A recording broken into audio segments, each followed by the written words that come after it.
From beyond the farthest reaches of our galaxy they come. Two brains pulsing with a strange energy. These space brains come to share their love of science fiction movies.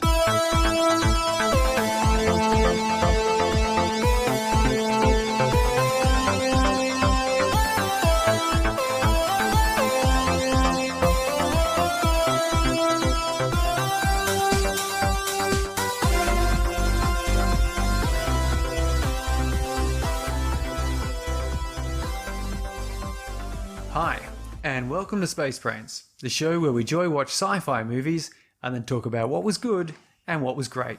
I'm Surrey, and this is Mark. Hiya, it's episode 82, and we are talking about science fiction film Elysium. Came out in 2013. In this episode, we will reveal what we thought about the film, the ins and outs of narrative and film language, plus a nice deep dive into Elysium, rich person circle satellite planet thingy, which might be the piece of science that the filmmakers are proposing. They propose a lot of science in this film. There's a lot of different not awful, or yeah, maybe awful science. Some is a bit awful. It was science that's equated into awful behaviour, I suppose, by some humans. This film is directed by Neill Blomkamp, and also he wrote the script, who of course we've looked at previously with District 9 and on our last episode, Chappie. But of course this one here is not in South Africa. No, not at all. No. And so we don't have to offend people in this episode. No, well, you know, if I could even do a passable sort of Latin American accent, I'd try, because, you know, I like to live dangerously. Yeah. But I just don't live. I'm not going to live that dangerously, because my efforts would be even more poor than my usual efforts. Now, you might be spoiling the film because they might want it to be set in South Africa. Well, so we do need to warn. It is a spoiler. We're going to talk about everything here. Go back, watch the film. Warning. And then tune back in and listen to what we have to say and not how we say it. So it's not set in South Africa. We can give that away. Spoiler one, it's set in Los Angeles. Yeah, in a sort of hypothetical Los Angeles in the future. Elysium is about all the rich people deciding that Earth is not good enough, clean enough, and they build this satellite city above Earth where they live in peace and harmony and clean air and with amazing futuristic technology, whilst the rest of us slaves, labourers back on planet Earth basically live in filth and, you know, work for them for the grind. Well, yeah, I mean, why not? Yeah. So that's the setup. And then we have our hero of the story, Max, who is put in pretty dire circumstances and then needs to get to Elysium to save his own life. But in doing that, also possibly saving the whole planet's discovers the life. Beauty of Earth. Yeah. That's it, actually. Sorry, that's a better synopsis, isn't it? Yes. It's lovely. What's the number one takeaway apart from the beauty of Earth? Sorry? The number one takeaway is that apparently wealthy people in the future will all live like old money US wealthy people. Yeah, they're all white wealthy people, aren't they? Yeah, it sort of struck me as all the scenes where they're all sort of wearing, well, you know, what you stereotypically imagine, as I said, old money US. Yeah. Wealthy like people would be wearing. They're wearing blazers and. Where's Muskie? Eh? Where's the Elon Musk in there? Right? Like, where's he in this place? I see. Where's also the people who don't find it entertaining just to hang around in like cocktail parties with carrying glasses of wine everywhere? Yeah, no.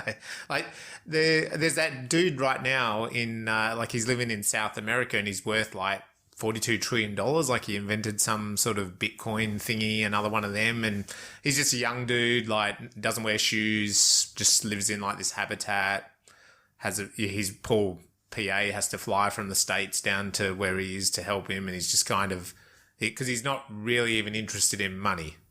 No. Even though he's worth about $42 trillion or something. Chuck a couple of million my way. But the thing is, he would probably But maybe he wouldn't go and live there, I guess. Maybe he wouldn't. Maybe he'd just live on the filth on Earth. Oh, maybe not. I know. I mean, because if I had the money, I wouldn't be getting around. Or maybe he would build his own Elysium. But where are the artists? Where are the creative designers who? Where's Mick Jagger? Spending their money on designing and developing and just sort of maybe the thing is that we don't see them because that would be kind of boring simply to see some dude in his garage chiseling away at a lump of marble, creating a statue of his dearly departed golden retriever or something. Once again, if Blomkamp wants to, get out and reach and answer these really tough space brain questions, well, we're happy to have you on the show.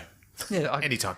I can only imagine he was trying to indicate that these wealthy people had total luxury. Yeah. So much so that they could devote a few days to walking around at a garden party, holding a glass of wine in their little blazers and khakis. Yeah. And I mean, isn't it just, I suppose it actually wasn't, it's funny, isn't it? It's called Elysium, but not much of the film is on Elysium. And I think it's just that sort of metaphor, isn't it, of, absolute indulgence while the rest of society is the ones churning away, working, basically making their lifestyle exist. And it's also, it has been done in other stories, not even, this is sort of a version of it, but, that idea of the upper class being quite distant, and I think also as a writer, he probably was trying to make them, obviously upper class and also they're a bit haughty, the haughty-taughty, we're better than everyone. And we do sit around in garden parties and we're not even going to finish our expensive champagne, and like the young woman in the bikini just goes and hops on the health bed and just gets like a little touch up, you know what I mean? Whilst sick children, then you cut to the juxtaposition back on Earth. It's like sick children that can't even walk or whatever are not allowed into those health beds. So I think it's like that contrast, isn't it, in the story to really divide us. I think so, because we see the upper class people, they're just standing around and going, and then you cut back down and the people are lining up to get onto a work bus, and everyone's hustling and bustling and moving quickly. They don't have enough time. The doctors and nurses are constantly, run off their feet. They didn't really imagine too hard on that one, did they? They just kind of looked at a normal hospital and went, I think that's just Perth Hospital, isn't it? We'll just replicate this and say it's a dystopian future. No, it's now. But you would have noticed, just because you touched on that and because we've been watching, District 9 and Chappie and then this one, that's a very visual look of Blomkamp's, isn't it? It's like very busy. And that hard white light. And I mean, there's other bits we'll get into that when we go through the plot, but I just wanted to focus on that. Like, you're right, like a modern day crazy, even in a Western world like Australia, the way our hospitals are overrun, overcrowded, the doctors are doing the best they can. This was taken a little bit more to the extreme, but at the same time, maybe not that extreme, ambulance ramping and stuff, but that's a style of his, isn't it? It's like everywhere is crowded and there's a hustle that people have to have, and then you throw in the sci-fi element like a robot. Yeah. That's kind of his little trademark, I think. So, well, tell me though, is this a movie of hope? Is it a warning or is it an experiment? I went experiment from the idea of this, to me, really seems like a what if. So what if all the rich people had enough of the dirty planet, whatever, the dying Earth, and just decided to shoot off into space.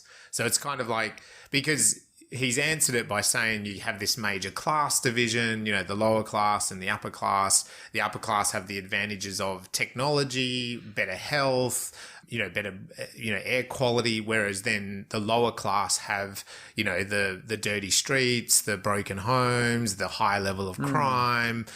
They also have like authority overexerting itself. So that's his what if, because of course you could say the same thing. Like, what if all the rich people pissed off into space? You could go, hey, it'd be pretty cool. Like, maybe there'd be a bit more equality on Earth. Like, as you said before, where are the artists? Because I also thought the what if could be like, what if all the rich people pissed off on Earth and then they stopped digging up the planet and stopped doing that? Maybe environmentalists, because obviously they're not wealthy, they wouldn't be up there. they would actually go, hey, let's work to make hold the air on. cleaner. I heard that global warming is a scam to make environmentalists wealthy. Oh, no. We had an environmental scientist with us on Saturday at the festival, Surrey. And therefore she was not wealthy. Yes, that's If she right. was We were trying to top her up. slumming it with us, and they're certainly not... Well, you can believe those conspiracy theories and listen to Spacebrains, I think. We are sci-fi. They might think that it's all sci-fi. Global warming is sci-fi. the joke fiction. may well be on us when we find out that after all of this, the scientists have actually secretly built rockets to go and colonize Mars, which they haven't told us, but actually it's quite habitable. They've really just been taking photos of the deserts in Chile.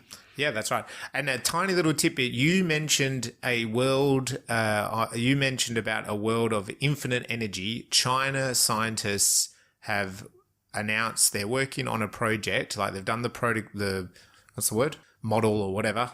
I've lost the word. Where they would transmit solar energy from space. I saw that. Down to Earth through like radiation, gamma rays, whatever, to receiving things, therefore never stopping the energy from the sun. Yes, so trying and to... the bonus is they're going to have Kentucky Fried Chicken around the That's right, and you just constantly frying chicken all day long. But wouldn't that be interesting? Because you mentioned on Saturday as well that infinite, if as a planet we had infinite energy, well, that means that we can travel a lot further, without worrying about the payload of fossil fuels, Yes. and so it does make it very different. So I thought that's an interesting future, isn't it? Well, that is Trying to a achieve science that. fiction thing that idea that's been put forward is this having permanently based space arrays because they don't have atmosphere in the way between them and the sun. Yeah. And you can just point them at the sun all the time. Yeah, that's at right. the ideal optimal angle. You don't have clouds or dust or anything like that getting in the way. The only trick then is you've got to somehow turn that energy into something we can get back on Earth. Yeah. Either with a great big cable, which is highly impractical, Yep. or beam it down in some form. I But always imagine the cable would get tangled around the planet. Isn't that how it works?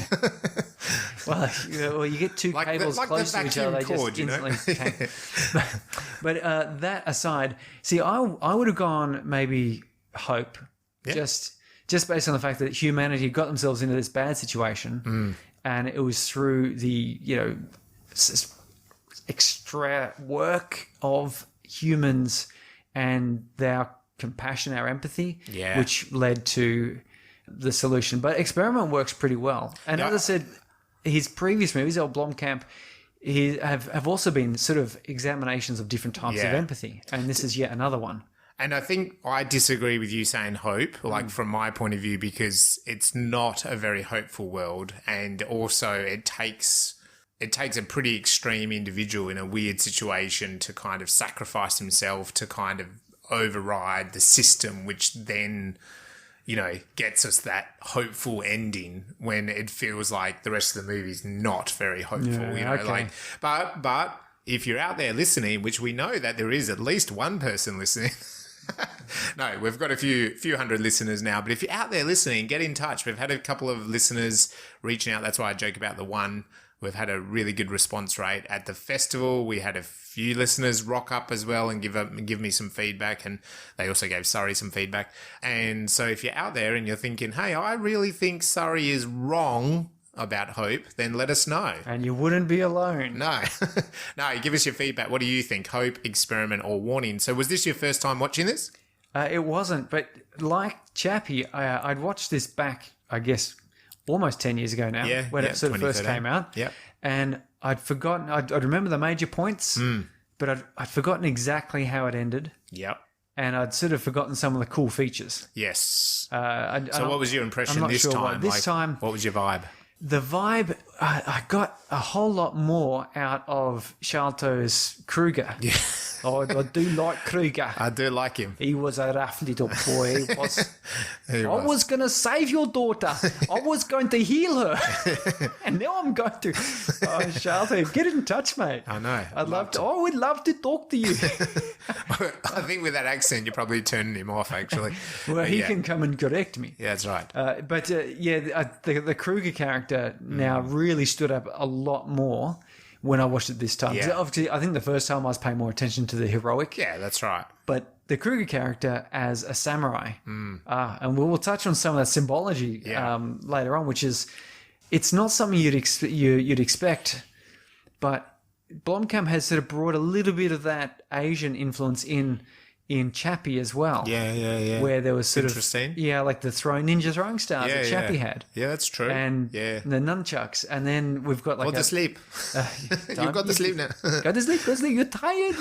But then of course we've got Kruger here with a samurai sword, and he's also got his little super cool throwing stars and a few other bits and pieces. It was a lot of fun, Kruger, in a really bad way. Sometimes the villains are the most fun things, aren't they? So I was watching this with my wife, and we quite enjoyed it. We thought it was a very interesting world. In fact, it's such an interesting world that it almost deserves to have more stories in there. Yeah, it's true. You can make this into a TV Netflix show. It doesn't have to be about getting to or from Elysium, but you could imagine having like a series where you've got a couple characters on Elysium, a couple characters on Earth, and maybe one that sort of travels between the two. Yep. Maybe he's a plucky software engineer who works on Elysium but has to stay back at home and do a podcast about... Okay. So what about yourself? Is this first time? How'd you watch this? What's going on? Same as you. I think I kind of watched this, probably pretty excited to watch this, I think, at the time roughly it came out. I didn't see it in the movies or anything, I remember, but definitely a home viewing experience. But I was excited because District 9 was fresh in the mind, and that had such a profound experience. Because remember, this is before Chappie.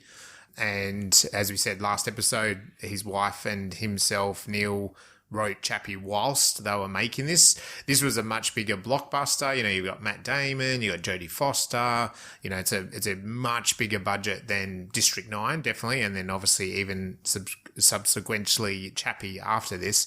So this is his then Hollywood kind of basically saying, here, have a huge chunk of money, show us what you got, I think. And so I remember being really excited to watch this. Probably at the time didn't quite live up to the power of District 9, but then this time watching it through, I think, again, like you just saying, a little bit of a time gap between and coming in, like we talk about, joy watching, very much going... I remember this being good. Like, I liked a lot of the concepts at the time. I liked the sort of the arc. I kind of really felt like when I watched it, I felt like it was a good film. And then this time it was like, oh, now I get to kind of analyze it a little bit more, with our eyeballs of space brains. And definitely noticing, because we just did look at Chappie, and it wasn't that long ago, about District 9, how his style is as a filmmaker. Like, I could see so many similar traits. So I want to kind of touch on that as we go throughout the plot later. It was a good viewing experience, yeah. Yeah, I really enjoyed it. Talking about them writing Chappie whilst doing this film, you can see it from the robots. Yes. I mean, they're almost exactly Chappie. Like Chappie, aren't they? And you can imagine them sitting there doing this film and then... Just going, we do that. Going, oh, hey, what's the name? His wife's name? Terry. Terry. Yeah. I was going, Terry Tatchell, right? Yeah. Yeah, so hey, Tezza. Yeah, what is it? They're not Australians. Yeah, what is it, Blommy? And he would have said... what is it, love? Imagine one of these robots going a little bit car and getting smarts. Oh, love. I love it. I love it, yeah, love. That's nice. Sweet, eh? Okay, sit down, start writing while we wait for Matt Damon to get some more makeup on, okay? Let's do it. Right in between. Oh, Matt Damon. Is Matt ready? No, he's not ready. Okay, let's go. Let's do it again. Let's He's not looking sweaty and sick enough yet. And what makes this film a science fiction film? Sorry. The science fiction film here, it's taken a sociological construct, which we already have a divide between rich and poor. And I think Neill coming from South Africa, there's quite a history of stark division. I mean, obviously with the official apartheid type of thing. But even after that, it's the remains are that you've got really some rich people and some really poor people. And there hasn't been a full mixing yet. No. But in the world at large, in every nation, really, there's these very strong scaling between the wealthy. I was trying to explain to my kids how wealthy like a billionaire was. Like Elon or Bezos or whatever his name is. how much money being a billionaire was, because I said, I was telling them that if they do certain things, they could easily, by the time they're my age, be a millionaire. Yep. Like, that's possible. Yep. That's entirely possible.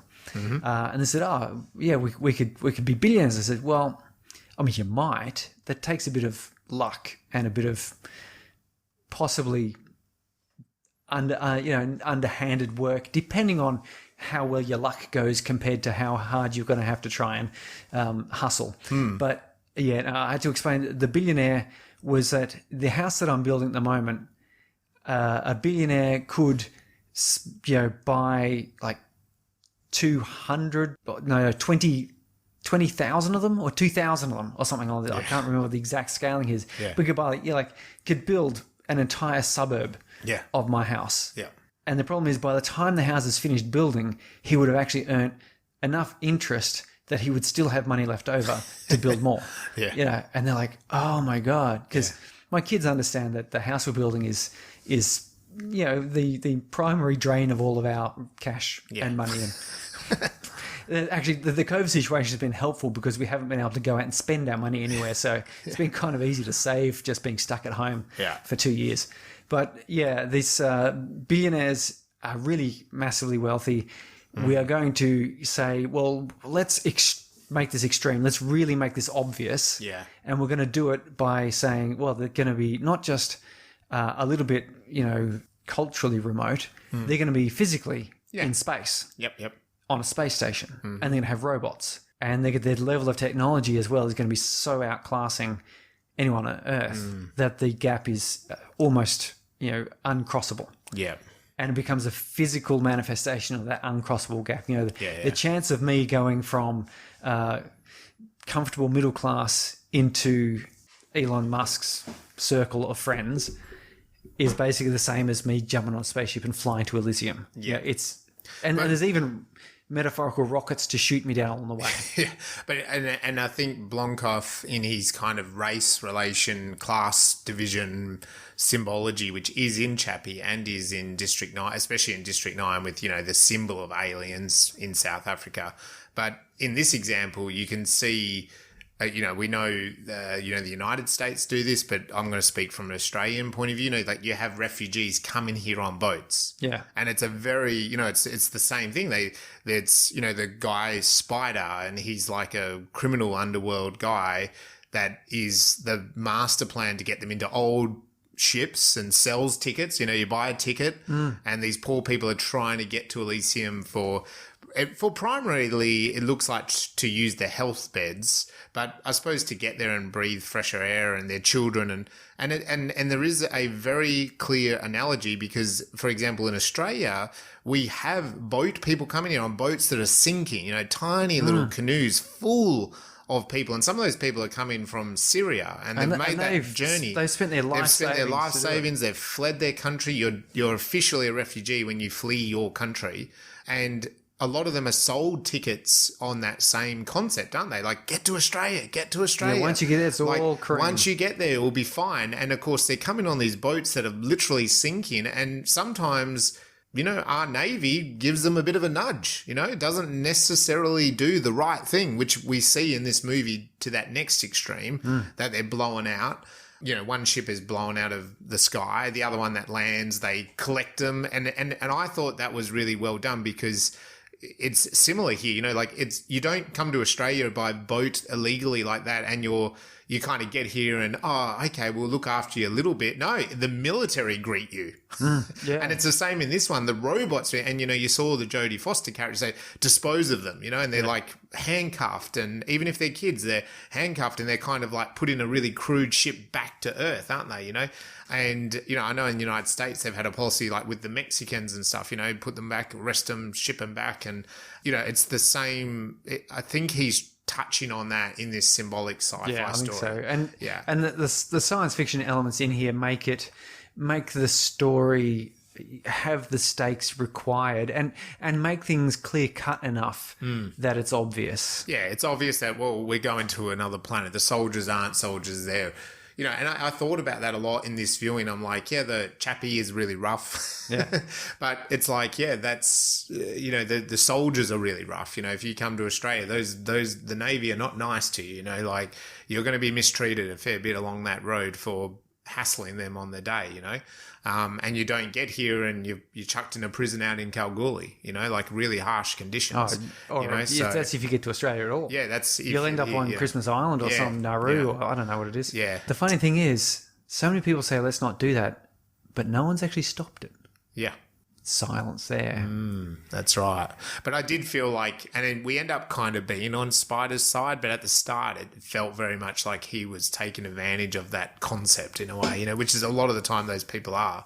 But again, in this world of Elysium, they're just trying to do the best they can. Everyone's trying to live what they can. Yeah. So let's talk about the film festival that was. Yes, it was awesome. So last Saturday, the June 18th, we had the inaugural spacebrains,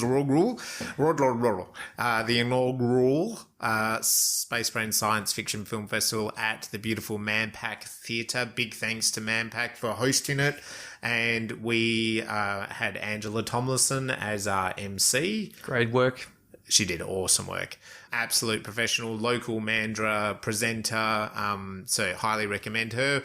We also had HM Warren deliver the science workshop, which was super interesting. We had photography coverage by Veronica Sayova. Yeah, again, another Mandra. She's a local Mandra photographer. She supported us very generously on our launch party with free photography. Yes. And she did a fantastic job, as you'll witness by visiting our site and checking out Instagram. And I've just downloaded 2 gigabytes worth of full-sized images. Yeah. There's about 270 or so, whatever. Awesome photos. I'm sure we'll be chucking them up somewhere. Yeah. You'll be seeing them posted throughout the year. Yeah, so I put up the highlights reel the other day on Monday already. So if you follow us on Facebook Facebook actually at the moment. Instagram hasn't had any, but we'll share them across the network. A couple on LinkedIn as well. So, we had HM Warren. She delivered a science workshop, which was very engaging. We had some great questions from the crowd about, was it terraforming Mars? Terraforming Mars and crickets. Awesome. Yeah, crickets. I wouldn't have thought about that. There was that great question about, do you take the crickets live? Because that would be annoying on the spaceship. Yeah. And I thought, hey, yeah, that's awesome. How do you? Because it's a 9-month trip, isn't it? That's a sci-fi film on its own, I reckon. The crickets get out. They get out in the plane, and then they become mutant crickets. And get into the instrumentation. Yeah, that'd be great. And we had Samantha Murray delivering a writing workshop. Yep. She was excellent, really talking about her writing process. I got feedback from some of the writers in the crowd that they've been inspired. They've taken notes. People are taking notes about this.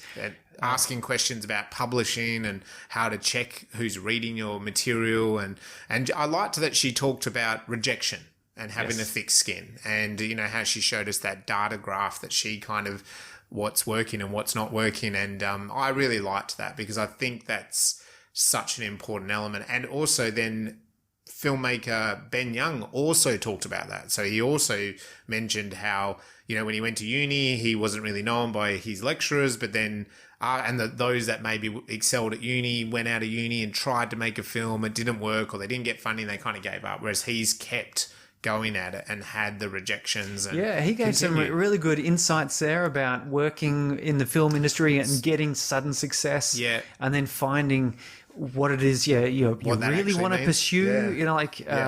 He was telling us about the latest film he finished. He's doing some posts on it at the moment. He finished the primary filming, and he was saying that was really good.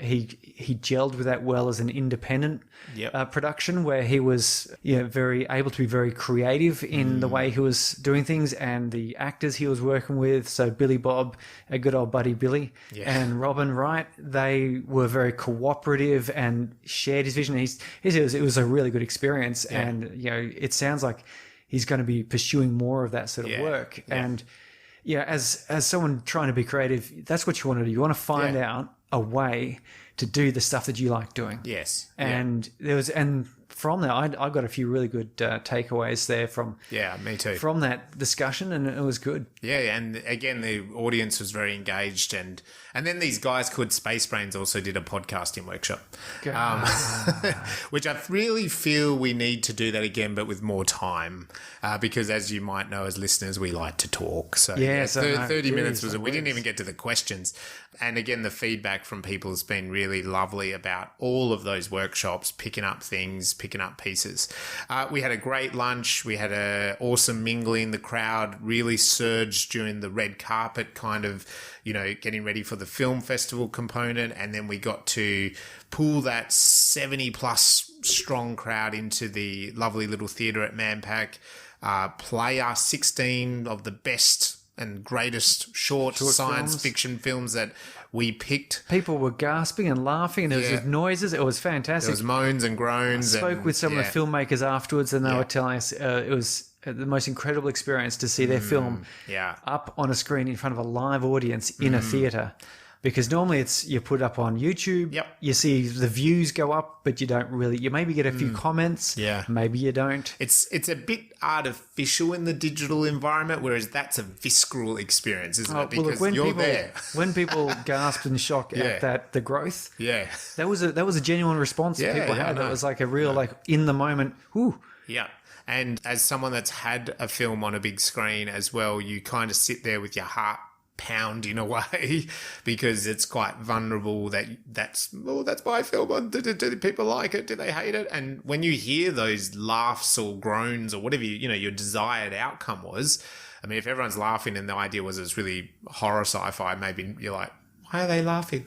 But it sort of, there's a validation, and that was part of our goal, wasn't it? Was that we wanted to give people the opportunity to put it on the big screen. Oh, yes, I think so. And so those filmmakers, we had a great young filmmaker come all the way from Melbourne with his film subscription-based.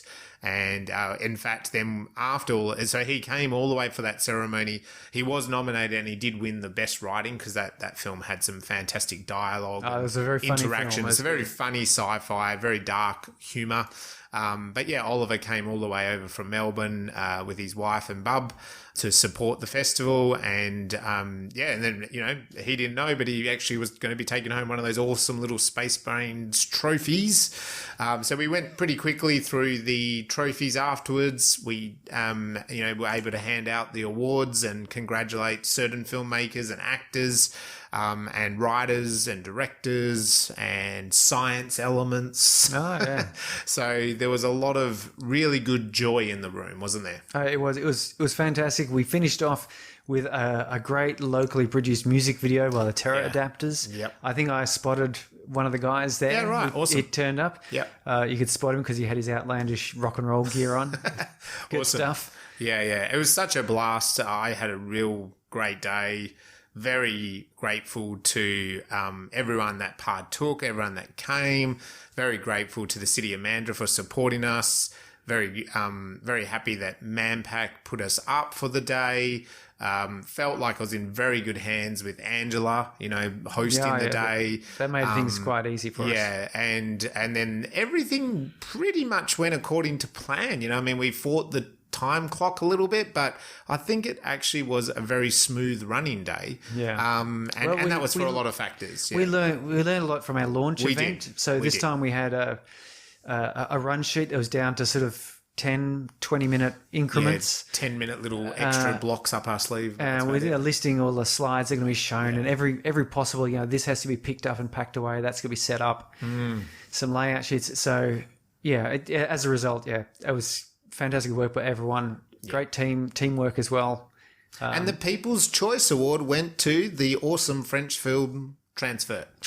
So we will put all this information out online and on our website. We'll put up the winners and all that kind of stuff. So stay tuned for that. If you were at the event, let us know. Hit us up on the socials. That you might be able to spot yourself in a photo in the coming days. There's a lot of photos on the red carpet. A lot of photos on the red carpet. Some awesome people. There's some people, because it was such a blur to me, I was like, oh, you're there. Because I just was running all over the shop. But it was really great to see so many supporters. So, when you see a photo, tag yourself, share it to your network, and let us know if you did come to the festival, what you thought about it. Oh, yes. Otherwise, we're going to be coming up to our planning session. In fact, probably while you're listening to this, we'll be deep in our planning meeting, figuring out what's going to unfold in the coming year for Spacebrains. But whatever it is, it's going to be pretty cool. A big thank you for everyone that supported us and came on the day. Okay, let's get back to Elysium, going through some of the key parts, the plot, the filmmaking, the camera, the sound, and then getting into some of the science. So Elysium, as we mentioned, was directed by the great sci-fi filmmaker Neill Blomkamp, who also wrote this script. We mentioned Matt Damon. The great Jodie Foster. Always love seeing Jodie Foster. And there's another awesome sci-fi film that she's in that we have to get to, Contact. And, of course, Sharlto Copley. Copley? Oh, he's a surprising little actor, that one. He is. He's great. I don't know what he's that in was. a surprising number of films that you wouldn't think of. And I love that Neill has kept using him, because the story goes that back in the 90s, Sharlto was working at a production company, and he was an actor as well, like he was doing both, and he lent the space to Neill to work on some of his like visual effects, like the computer at nighttime or whatever, and he enabled him to do that. And then in return, they kind of made a short film together, and obviously they've had this blossoming partnership kind of as an actor director. And here he probably really got to pay him back by paying him some big bucks from Hollywood and get you into a film with Matt Damon, you know what I mean? Like really trying to bump him up as an actor. So, he just delivers it. He's an awesome actor. He should be in more and more stuff. Well, when you consider that he was Vickers van der Merwe in District 9, who's sort of a bumbling bureaucrat. Yeah. A bit awkward. Yeah. And then in this Elysium here, he's this bulky, hard-bitten, badass, soldier boy. Yeah. And then in Chappie, he's Chappie. So that's a pretty good diversification of characters. Elysium was shot in the United States. Totally filmed and created in the US. Had a really good budget, $115 million. So that gives you a fair bit to play with, and you see it, don't you? You see it in the camera shots, and the special effects are really through the roof. And it had a pretty good, healthy return at the box office of $286 million. So I think those producers would be reasonably happy with that. And then that doesn't even account, what sort of happens now with maybe Netflix and stuff. So, pretty good return on investment. I think critically it's got a reasonably good response, but it is a cracker of a sci-fi that you should check out. It's a bit underrated, really. It is. I read a critic's review of it, and it's the reason why I don't read those things, and it's the reason why I go into Joy Watch this. Yeah. Because stay with Spacebrains. The critic was kind of... I feel they were missing the whole point. Yeah. Yeah. And that seems to be a common thread when I read a lot of critical reviews of films. I sort of go, you kind of don't get it, do you? No.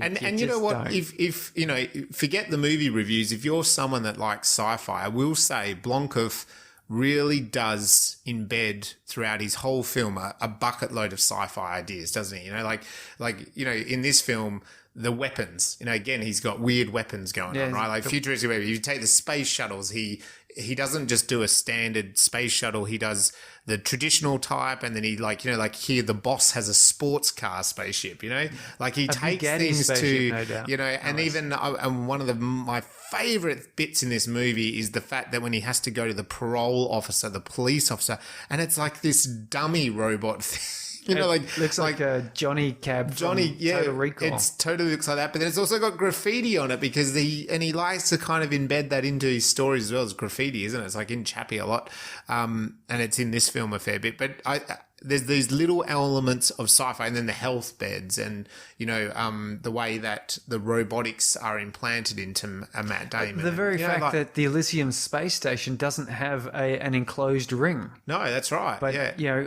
scientifically you can do that because you just have to have high enough walls, and the air will just stick there with the artificial gravity, just like people will. Yeah, so he really pushes the sci-fi, and there's like little touches of sci-fi. That's what I love.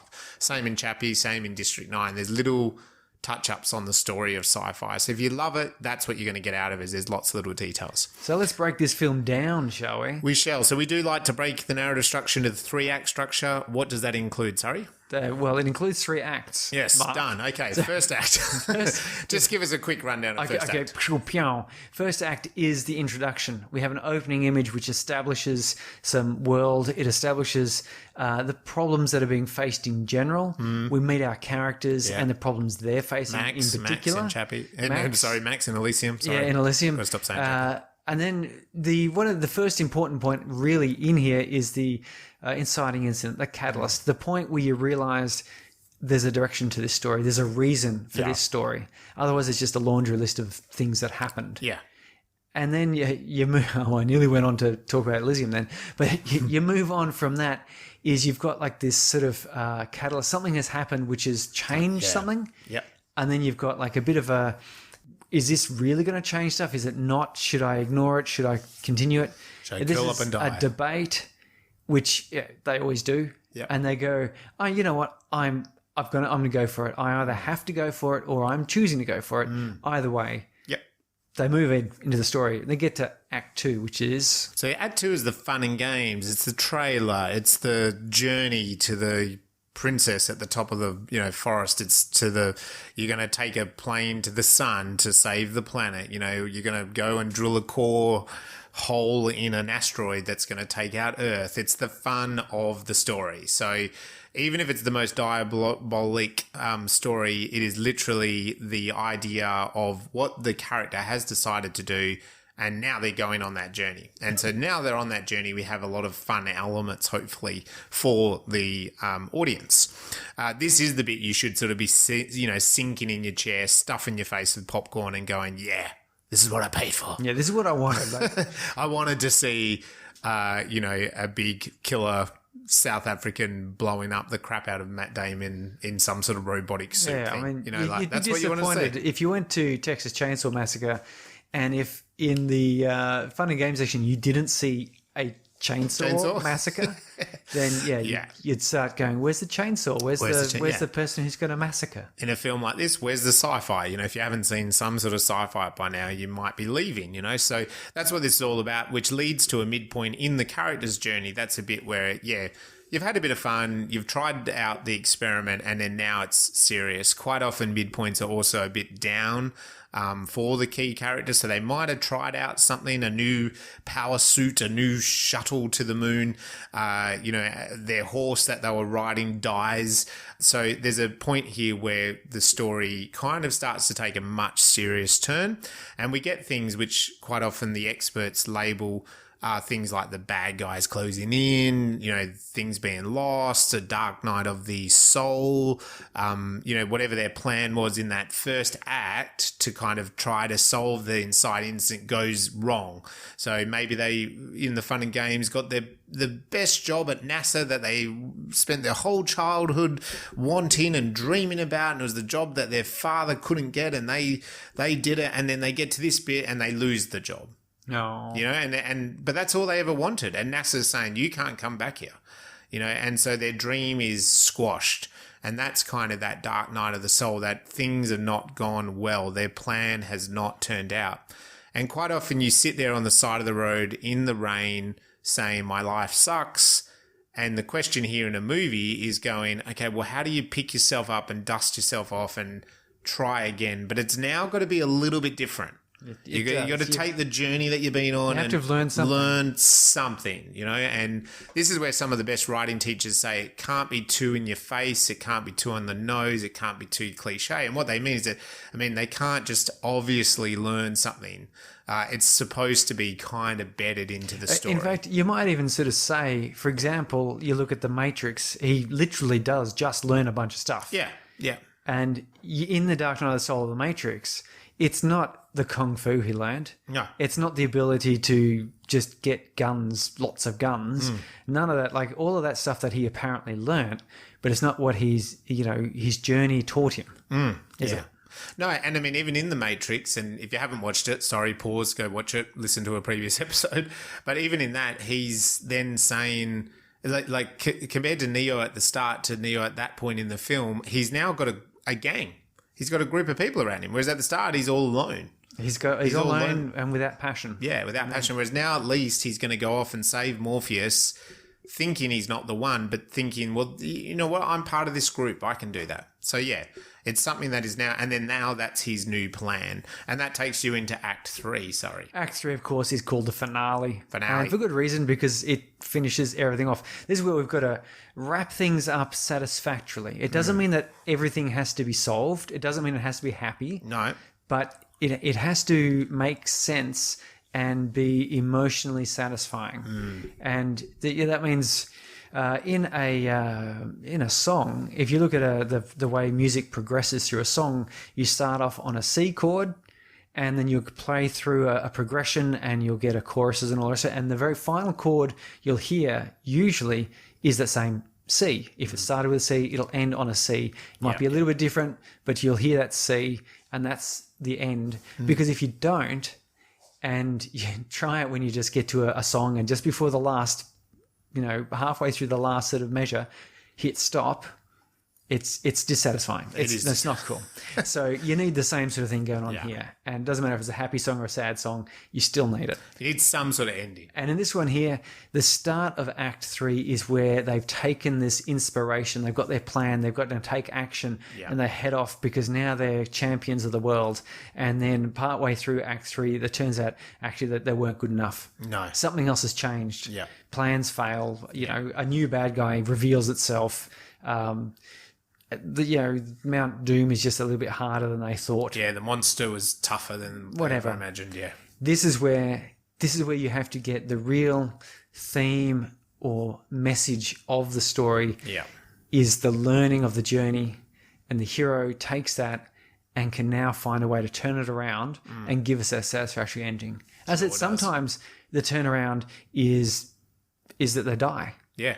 And some, because they realize that that's the important thing to do. The only way. Sometimes they literally discover the monster's weakness at the very last minute, and then you go, oh, that's right. Mum always said that monsters can't survive if you poke them in the heart with a lightsaber. Yeah. I can't either, but monsters can't. Yeah. So, and it's a 1 in a million shot. But then like that, this is the satisfying ending you've got to have. You've got to end on that same note you started with. You have the closing image, which shows a comparison with how it started, how it ends. It often mirrors it in some way or contains similar themes and elements changed by the story. Yeah, shown in a bit of a different way. Because that's what gives you that feeling. Yeah. And we all love those sort of biopics where they have like the little... the text epitaphs, which is like, little Johnny went on to have a career as a criminal lawyer before getting his first spot on the space shuttle to the moon, finally fulfilling his children dream. with the girl in the movie, whatever, right? Yeah, something like that. Something like that. But anyway, there you go. But so with Elysium, how does that start? How does Elysium start? It has an opening image. It has a little bit of text, which maybe it wasn't entirely necessary considering the imagery was so strong, because we get shots of just like slum. Yep. And it's got, again, that hard light that he used in District 9, which sort of always implies a harshness to reality, sharp shadows, a little bit cold feeling, or maybe too hot feeling. Yeah. We fly in over a world that's just devastated. Yeah. And then we get this, we get told that, of course, it's the late 21st century. The world has gone to heck. It's gross. It's not an apocalypse. It's just pollution, population, social collapse. And all the rich people have left. And we get a nice shot of Elysium. We fly through that, and that's like, paradise. Paradise, yeah. It's beautiful. And we come back to a little Max, don't we, who's speaking with a nun, and she's kind of talking to him, and he's with Frey, isn't he, with the little girl? Yeah, he meets Frey, who sort of teaches him to read. Yeah. And the nun sits him down and says, one day you're going to... Because apparently this is what nuns talk like this. Yeah. Doesn't matter how old they are. One day, or gender, one day you're going to do something important, what you're made to do. Yeah. And it's all sort of a bit of a flashy memory, isn't it? It's all a bit soft dreamy, focus. It's dreamy. Yeah, it's a very white and glowy. And Max and Freya are kind of best friends, and he draws that. He says, "Oh, one day I'll get you up to Elysium." and they're sort of staring at it in the sky like you might stare at a star or the moon or something.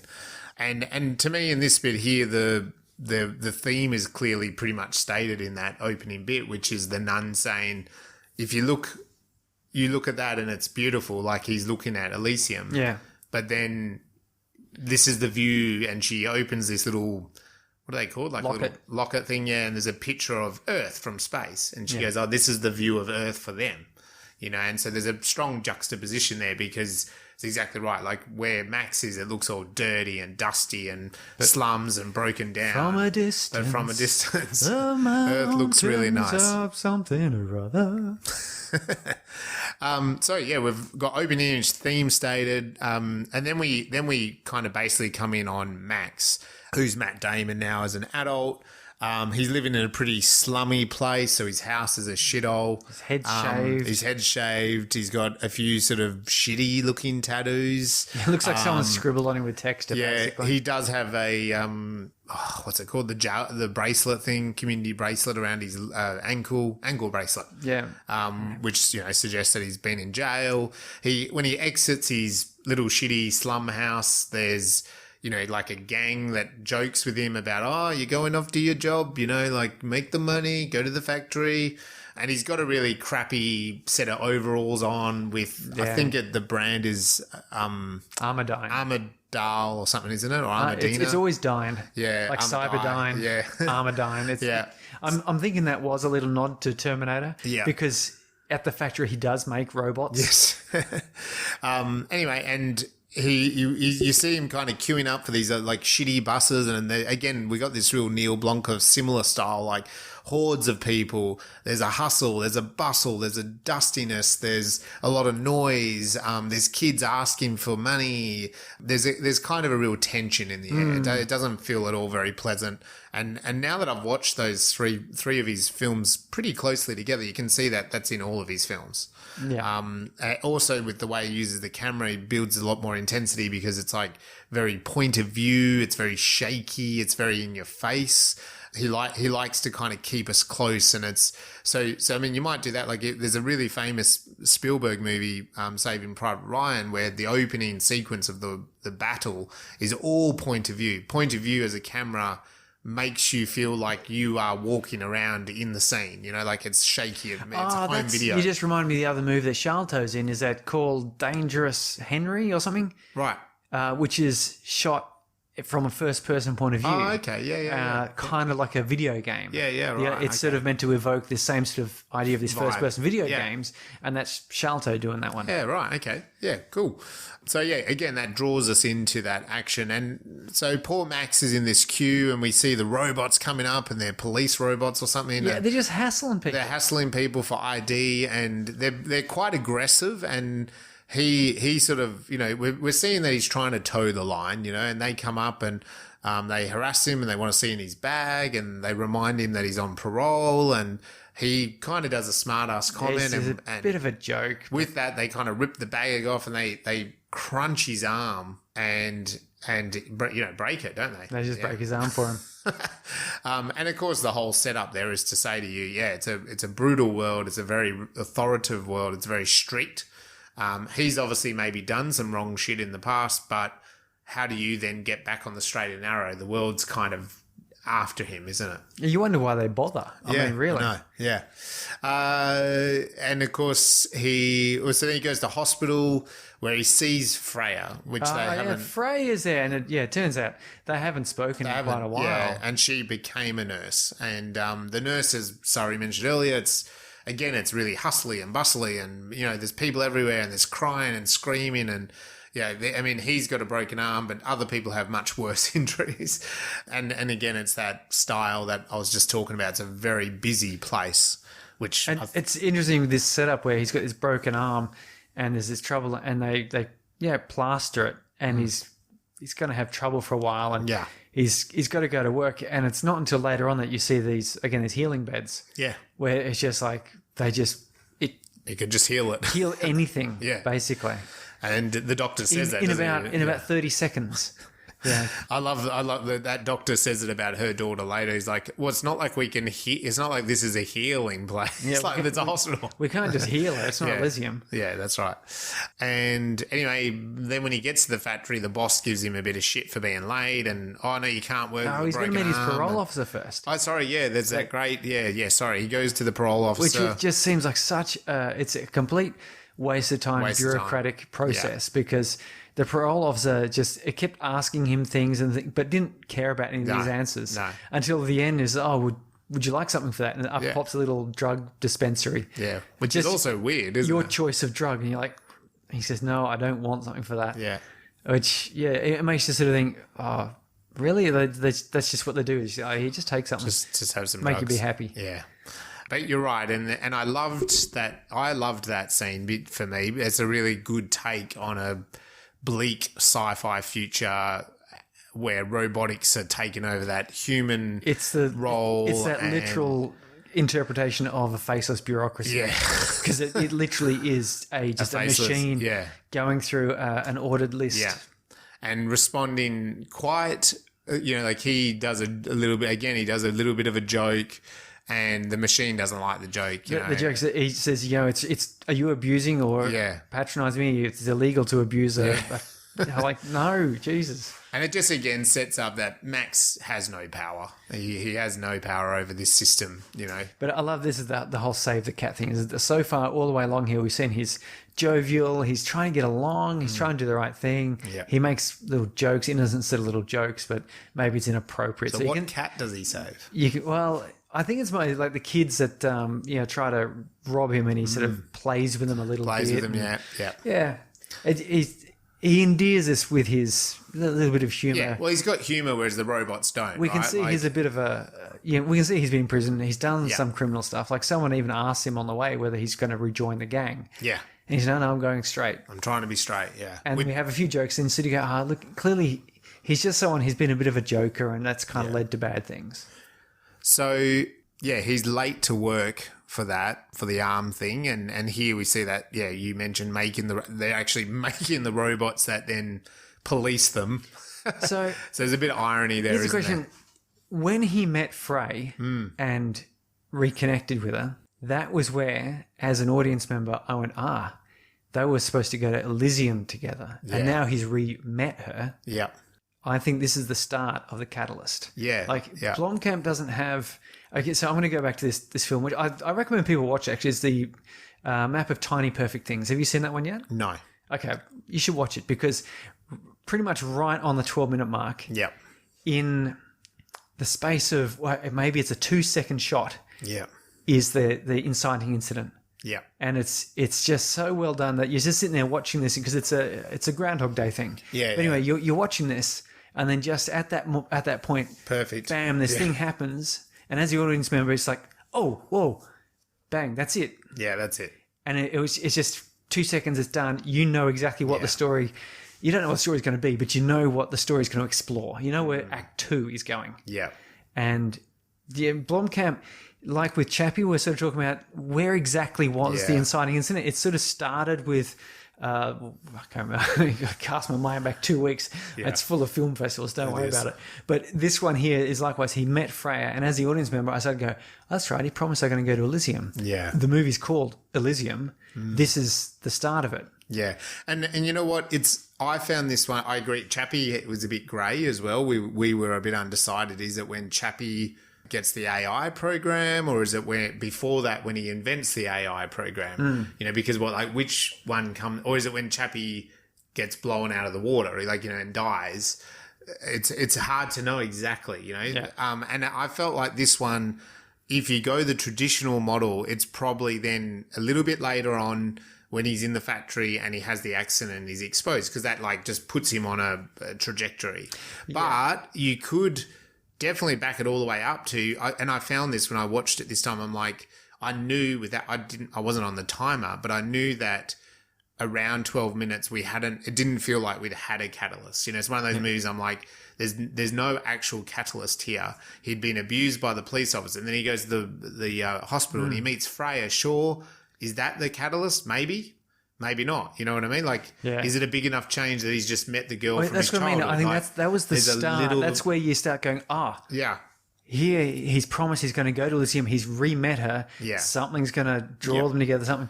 And it doesn't come until a bit later, I think, because he goes to the factory and gets hassled. Yeah, for being late. And we do cut away then to see the smugglers smuggling stuff. Yeah. And you could sort of go, now you've seen, he's met Freya, and you see the smugglers are smuggling people up there. Yeah.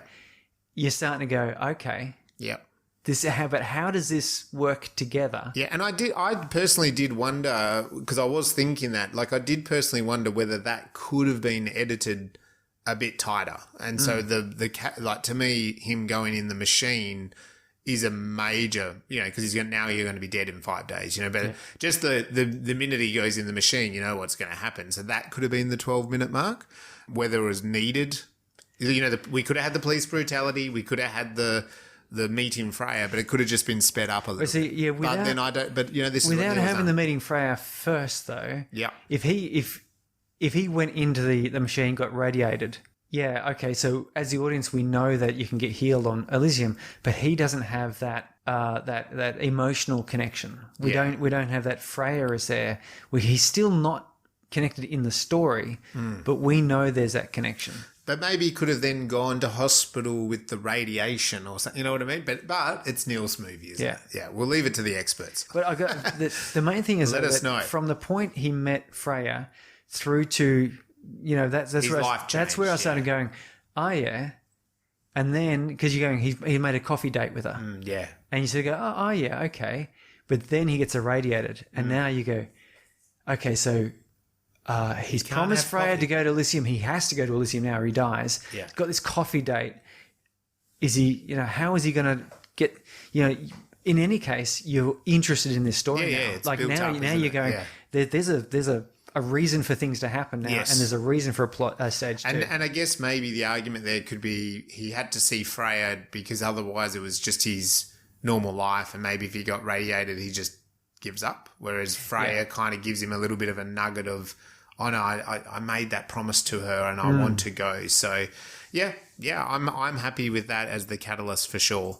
So he does, I love the scene where he gets a bit fried in that, you know, the boss, because this is what bosses do in these jobs, don't they? Just get in there and just clear out the machine because the robot trolley got stuck. And he's like, oh, it's not safe. We'll get in there because otherwise we'll just get someone else to do it, you know? And so again, it's like that's that class theme like from Blomkamp, right? Like you're stuck. You can't do anything about this really in that situation again. Like if he loses his job, he's probably in trouble with parole. Well, that's Soylent Green, isn't it? Yeah, it is. I've got to wonder, did Neill, get connections to inspiration and go, you know, there's that same thing of if I don't solve this, if I don't do this, then I lose my job and I become, the 75% unemployment. That's me.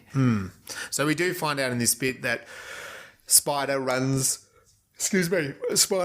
flights to Elysium to try to smuggle that refugee idea, and we see them trying to do that, and one plane gets shot down. We also see the second one land. Kruger gets activated. Yeah, and the robots are very militarized. People run with their, they try to use the health bays and, quickly. But I really like that Kruger shot because and then she activates Kruger. Yeah. And there's just some dude rocks up, walks along, and these shuttles are off in space. Yeah. And he's got like a 4-pack shoulder-launched missile launcher like from the 80s. Yeah. Which is very commando. Yeah. And he puts it up on his shoulder and you're like, dude, they're in space. That's right. He pulls the trigger and it just goes to show because, these shuttles did just, without a big launch pad, everything just go up into space. Yeah. Clearly that propulsion technology is available. Yeah. And these missiles, ground-to-space missiles, which shot down these things. It's just that bit of high tech. Yeah. Like that's genuine high tech. Yep. Yeah. No doubt about that. Definitely. So I really like that sort of shot because it did confuse me at first. He's like, what's he going to do with, like, why is he carrying a rocket launcher? Yeah. That's right. But just a portable rocket launcher could actually launch into space and shoot shuttles down. Yeah. Just goes to show the sort of technology that there's Elysium. Big time. And that's what I was saying before about the tech of Blomkamp's kind of idea. So Jodie Foster, she's kind of on this Elysium in the political sphere. She's the defense minister or something like that. Delacour. Yeah, and so she's the one that's ordered Kruger to fire them down. This results in then the president kind of apprehending her, and she doesn't like that at all. And she's like, well, what would you expect if you had children, these animals landing here, to take, it's just the thing, they come and take our land. And this is one of those arguments, It's the both same my with wife and I refugees. sort of argue back and say, well, how about you make their lives better there? Yeah. Then they won't come here. That's right. I mean, you've got the technology and wealth to do Yeah. that. You could do, no, you better buy Twitter. Yeah. That's exactly right? Like, and it's the same argument when refugees come to Australia. Like, well, maybe we should donate more money back to those countries and help them out in other ways. Not invade them. Yeah, not invade them, not take their resources, not do dodgy deals with companies to mine them and, not protect their sovereignty, those sorts of things. Yeah. Not give them dictatorship leaders that are imposed into their systems, just some of those things. A couple of those things. Just a couple of those little things, yeah. No, Maybe no. don't take all their money, wealth out of their country through their natural resources and use it in our own country. No, just ship them off to Christmas Island, leave them there for a bit. Yeah, and just lock them up. Yeah, none of those things. Anyway. But the same mistake is being made by Jodie Foster. To be fair, you can understand from her point of view where she has grown in this society. Oh, yeah. Where the earth is the other. Yeah. And yeah, course. as far as she's concerned, they're motivated to come and destroy her world. But that's the thing, right? Like, they obviously have a lot of resources. Why not send down some health base? But because Then the people wouldn't want to come up. well, no, that will just make them strong enough to come up here and rebel. Yeah, okay. Are you crazy? Yeah. Anyway, if you want to see Jodie Foster in full flight of acting, it's great here. She's awesome. She's very sterile. She's very cold. She's very official. And yeah, she's got a real sense of this is the way it should be, and that is delivered in this film. She's staunchly militaristic. She is. She's really great. I love it. Because she's quite often in other films, Jodie Foster, she's very soft-spoken. That's her thing. That's because she's got that accent. Yeah, but in this, she's very clear and dominant with her voice. Doesn't yell, but very clear and dominant with the way she comes across. So, yeah. Anyway, to me, her kind of planning the coup is leading into Break 2, but the actual lead into Break 2 is that Max and his friend decide to approach Spider and do that deal. Yes. So the deal is, like, we want to get to Elysium. So that's what I mean.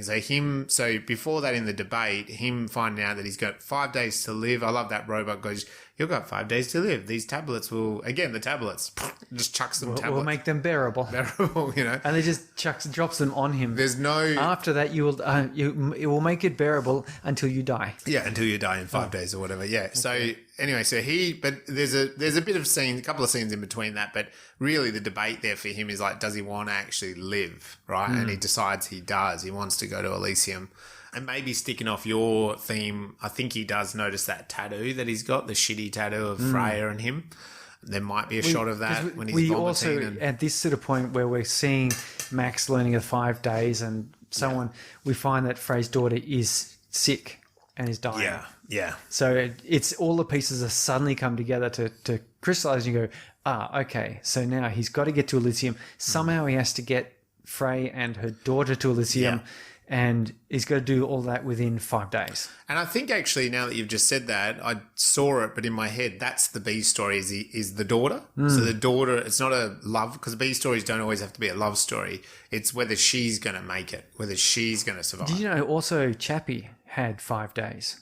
Yeah, there you go. So is this something that Neill likes? Is the 5-day time clock? How long did District 9, like from when he was doing the eviction notice, he gets sprayed all the way through to the very end? That was only a matter of... I think it was 48 hours, wasn't it? That was only a matter of a couple of days or something. I'm sure it was 48 hours for that one. Maybe he learnt from that and he wanted to push it a bit more. Yeah, have a bit of time for some downtime. Yeah. I picked the opening. So I picked the debate as being, will I actually do this job for Spider, or will I try to find another way? He says yes. And I said the start of Act 2 is when he wakes up from the surgery. So the surgery is his choice. He goes, yes, okay, I'll do it. And he, gets this, is it going to be anesthetic? Is there going to be anesthetic? No. And he gets chopped up. You see, that's why I don't try to do.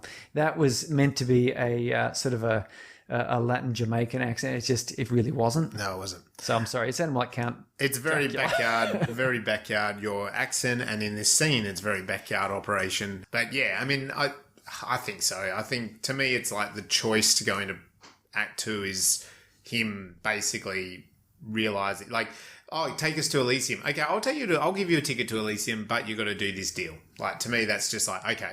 Like, that's because the fun and games start then. That's fun and games. And he gets his Mad Max cars. He chooses his crew. Yeah. He gets given here's your weapons, which are superpower, amazing weapons.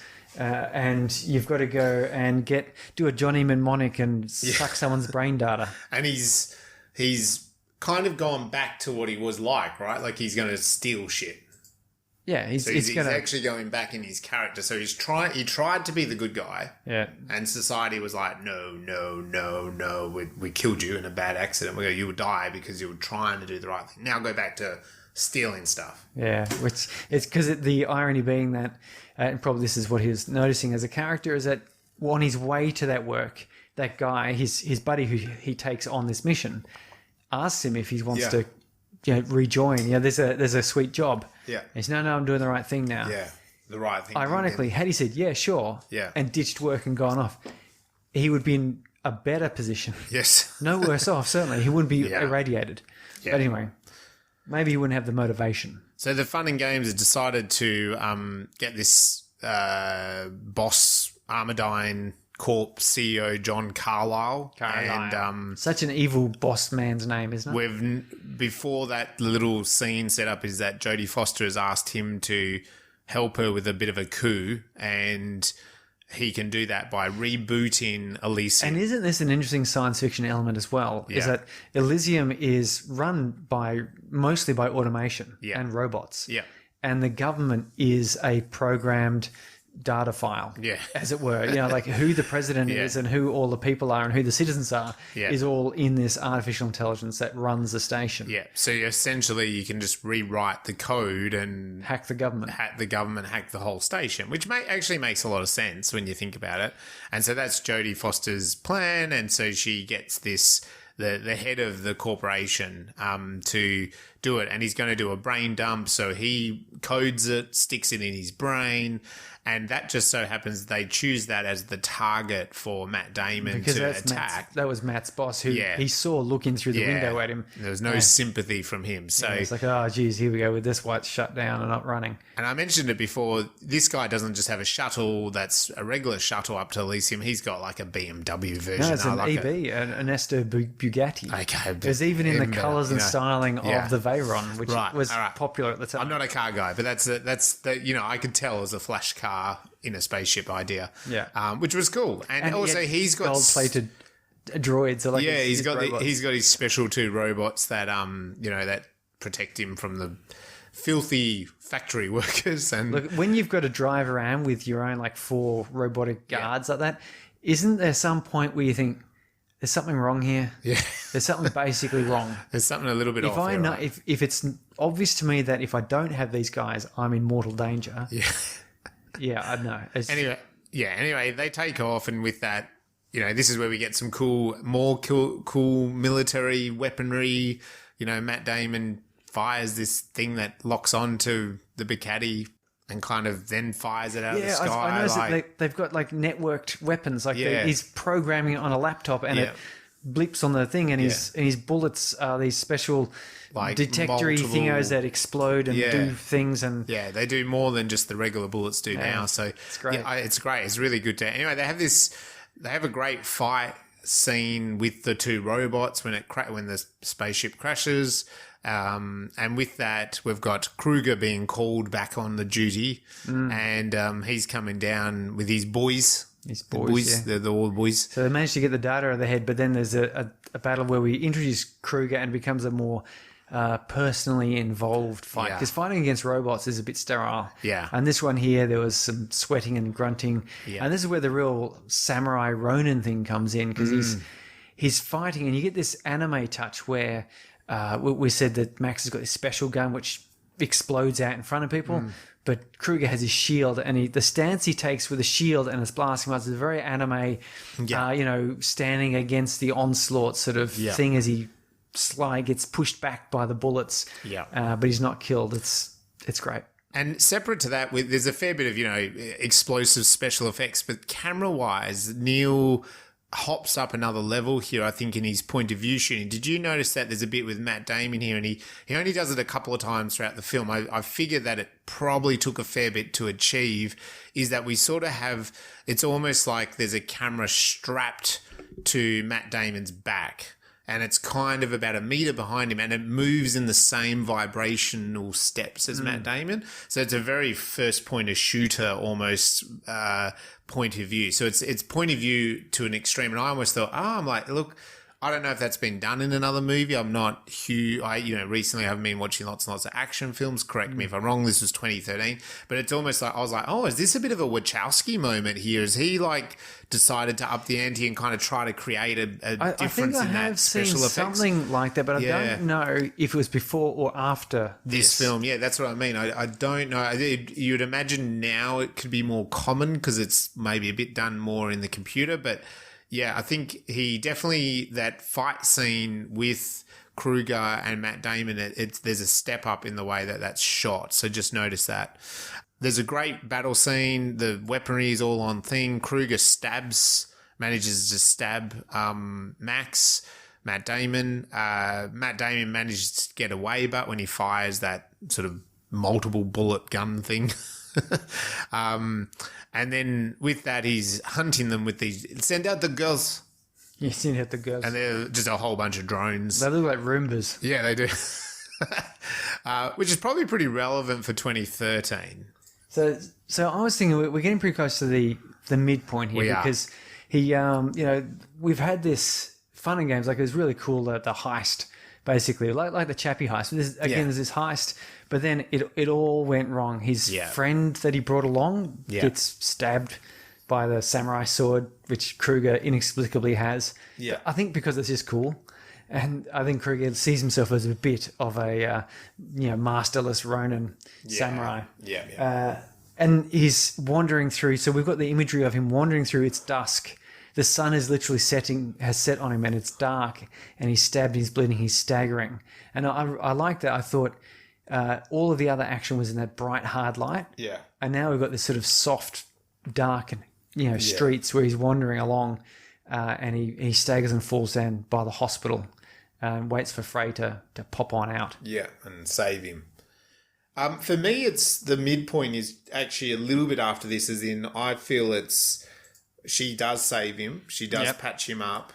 He then the next day or whatever it is, he goes to Spider and realizes that he has something in the head that's worth value. Yeah. And it's that moment that he's like, then knowing that value, he kind of takes a bit more control there. So it's almost like and this is what some midpoints to me can be, is they're that false victory. So the false victory here for him is, I've got the power.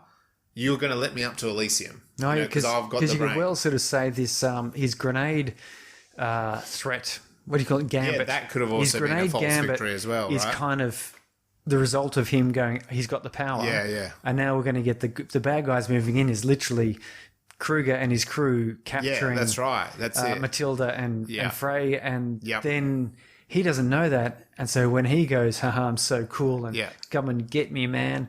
And they come down and he holds a grenade and Kruger's like, oh, yeah, right, mate. No, come on. No, not the problem. I will take you up there. You just come on in here. We'll take you up. We'll save you. And you can see Max is looking a little bit, okay, that seemed a bit easy. And, of course, when he gets in there, here he is holding a grenade and he's in close quarters with his it's the tables have turned, and her daughter. And suddenly he's like, and you can see Kruger looking at him going, oh, yeah, are you going to use your grenade now? But true to his word, takes him up. Yep. Which is cool because then Spider's, the flight ban gets lifted. Yeah. And Spider's lifted, where's Max? Because he put that little tracker on him. And he's flying up to Elysium. And you got to think Spider at this point is going, that crazy son of a bitch. He just walked out of here and said, I'm going up to Elysium. And now he's up. And he's going up to Elysium. Yeah. And that was kind of like spiders saving the cat a little bit, that he wants to get there to actually help people. You know what I mean? Like spiders, that's what I felt. I felt early in the film he's almost like this black... They call them coyotes or something. Yeah. Like they are taking advantage, but here it starts to reveal that he actually does want to help. He's actually a bit of almost like a disillusioned rebel leader. Like he wanted to hold the revolution, but he's just found himself running film festivals. Yeah. But I love that, I love how Kruger toys with Max, like he's, touching Frey and he's kind of caressing her, and, he's deliberately trying to you've got a sick girl, she's sick. Oh, no, And then with that, they attack him and the grenade goes flying around the cabin, and Max is still in his half android suit thing, and so he kicks one game, goes straight into the driver, who now like spirals this ship.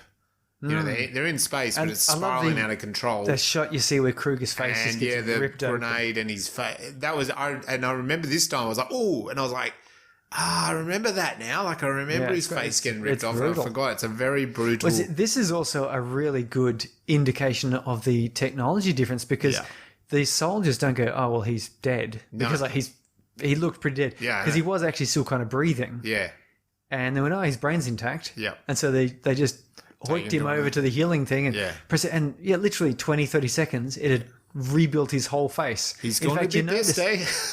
Your boss is not going to like this. But you notice his skin was nice and smooth and white and clean. Whereas before he had scars on his face. And it was grubby as all heck, yeah. I know. So Kruger gets restored. Meanwhile, on Elysium, Max kind of saves Freya and his daughter. Yeah, well, they get captured, which is, again, part of this, bad guys moving in. Yeah. And they're going to extract the data, and Max will die. So this is, it's a good things are getting worse, and possibly this is all is lost. I would say that the fact is that they're going to extract this data, and he's going to die. So it's going to be the death of him. But he overpowers the scientists. The good old scientists always get, it's like Total Recall, isn't it? Stab them with the wrist thing. But he rips up and uses his strength and overpowers the two scientists. And then he does a deal. And so this is quite a good sort of, to me, heading into the actual... Oh, no, but actually before that, sorry, in The Dark Night of the Soul, because that's the thing, I'm jumping over a bit there, actually. This is where Delacourt, Foster, comes in to kind of like take control back. Yes. But Kruger's like... He's very pissed. He's very pissed, and he goes, do you know what? You're politicians, and this is where we have this crossover, don't we? Like, and politicians do this. This could be a very simple... The Americans have known to do this, and I'm sure the Australian government has done it too, but this idea of like putting a mercenary in control. Yeah. And then the mercenary suddenly acts like a mercenary. He's not acting like not looking at the world in the bigger picture. He doesn't have national interests. Doesn't have the national interests. He's just a soldier. And so then suddenly he turns around and stabs her in the neck. And, it's a great, power play there. And then he says to his buddy, clear the, politicians out of here. Yeah. And the guy goes, righto. And you're thinking, they're just going, right, everyone clear out. No, he just opens the door, he just chucks a grenade in. Yeah. Because he's like, I'm going to enjoy this, and he like just goes in and throws in the grenades. Yeah.